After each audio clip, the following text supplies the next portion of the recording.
Hi there, everyone. Good afternoon. Welcome to episode 151 of the Building in Public series. Today, we're going to have a discussion about accessibility and its place in websites. So, this video was prompted after I was doing some research for a client. Now, this particular client is a charity, and they basically help blind people by translating books into Welsh. So this can be a medium done through text, it can be done through voice, and everything like that. It's pretty interesting charity.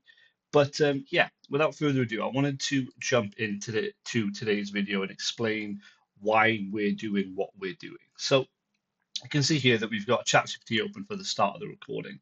And basically, what we want to do in this specific scenario is we want to find a specific plugin that works similar to how the RNIB has their website set up. So if you're not too familiar with who the RNIB are, they're the Royal National Institute of Blind People.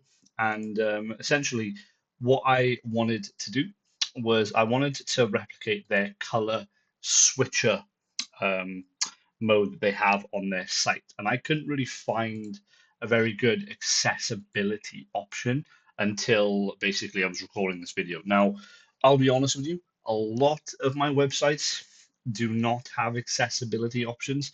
And one of the main reasons for that is simply because with all of the clients that I speak to about it, they don't really see accessibility as like a main function of a website. But what we're going to do in today's video is we're going to explain how accessibility can help readers and why I think a lot more users should have it on their sites. So obviously you can see here we're looking at one tap. I didn't exactly like one tap, so I actually ended up going with, I believe, WP Accessibility Helper, I believe. Let me just scroll through. No, I didn't. I do apologize. I didn't actually end up going with that. What I ended up going with was a tool called Ali. Now, what Ali is a accessibility feature plugin, I suppose you would say, and it's run by Elemental, which is, sorry, the company that I use to build a lot of my websites with. And I got to be honest with you, based on all the ones I've tried, so you can see here, I was testing a handful of them. They didn't exactly do what I wanted them to do. Like this one there that I was testing was a dark light mode, but it didn't exactly work how I wanted it to. So what I ended up doing was I basically searched accessibility and tested a bunch of them. But obviously, as you can see as I scroll through this video, um, I actually end up on Ali here. Now, Ali is very good early doors from what I've seen because it just does a lot more in terms of accessibility. Now, don't get me wrong, okay? It doesn't offer things like switching the website colors. So my initial idea with the RNIB website is basically gives you the option to switch between light, dark, and yellow. Whereas what Ali gives you the option to do is it gives you the option to do a few more things. So it can give you bigger text, it can align the text for you, it can put the font into a readable font. It can do things like obviously add grayscale to the site. You can see here we're testing out dark contrast, and it does a bunch of other things as well. Like the reading mask, where users can read text a bit more clearer and everything, and it's very nice in that sense.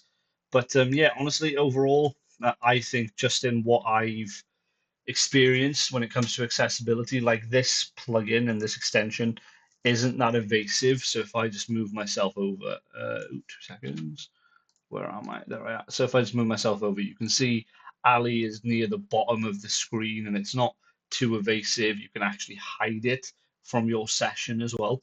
And yeah, I think that's one of the reasons why I went with it because I want to make sure that it just works well for the user.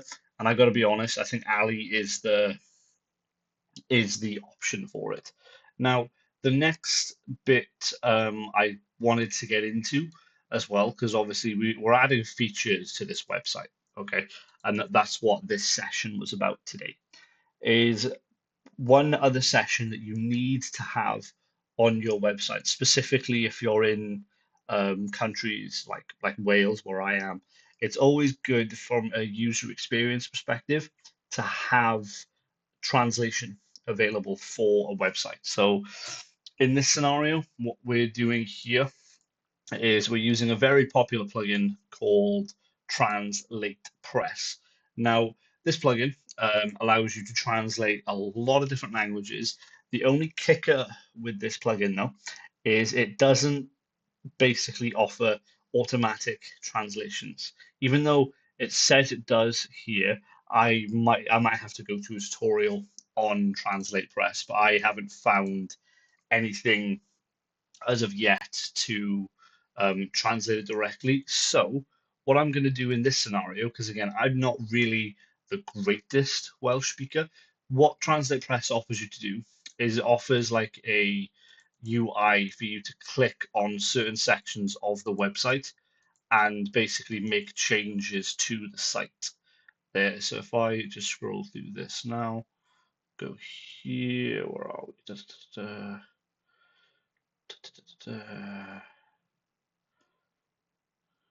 Where is it? There it is. So you see there, for example, how you can select a little bit of text and you can write what the actual translation is. That's my idea here, because again, what I don't want to do is translate the Welsh and then have the Welsh not actually be the official translation, or whatever it would be in that scenario, because obviously there are a lot of dialects of Welsh, and I want to make sure that when we're doing this properly, that we're actually targeting the right dialect, you know? But yeah, guys, I hope you enjoyed this video today on accessibility and a little snippet into translations. But yeah, that's pretty much what we had going on today. I'm gonna be recording another video today as well. I think 152. I'm gonna be recording today because I'm gonna be way too busy tomorrow to record content. So yeah, stay tuned for episode 152, guys. But yeah, that's everything from me for today, and I'll see you tomorrow. Thank you.